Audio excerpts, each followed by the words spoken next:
talk to you guys about trimming chucks. These are awesome, useful devices that help us with something that has a narrow neck to it to be able to trim it in a way that doesn't mess it up or make it go flying off the wheel. So I have a few different ones here, and then I'm gonna bring another one in a second. But this guy right here is leather hard, and so I threw it about the same time, actually at the very same time I threw my bottle, because I knew that I was going to need a trimming chuck.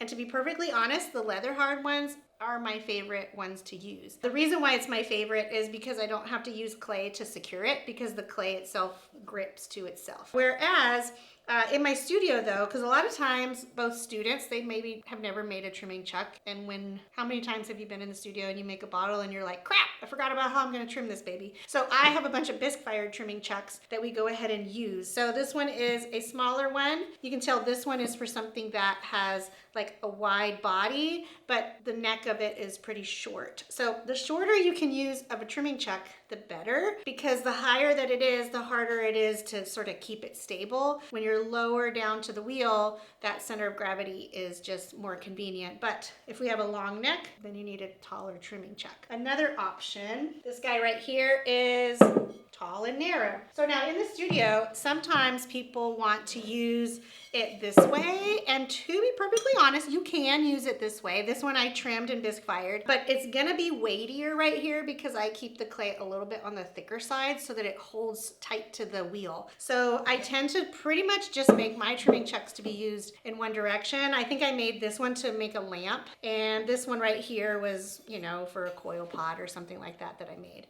One thing that you want to think about if you're going to be using bisque fired trimming chucks, you want to soak them in water. So this guy right here has been soaking in water for about 5 minutes. It's soaked in water because I'm going to secure this both to the wheel with clay and to my pot with clay. And if it's bisque, it's very absorbent, okay? And so it's going to suck all the water out of that clay, and then the clay is going to go flying off and possibly your chuck or your pot. So in order for this to stay really firmly on the wheel, I soak it in water. And you want to soak it for a little while. Like sometimes I notice in the studio people will go like dip, dip, dip, dip, and then they think it's ready. No, you got to soak it in there. Like soak it while you're getting your stuff ready. Let it just kind of sit there for like 5 minutes, and then you take it out and it's pretty much ready. So let's show you how I would put a pot on a trimming chuck.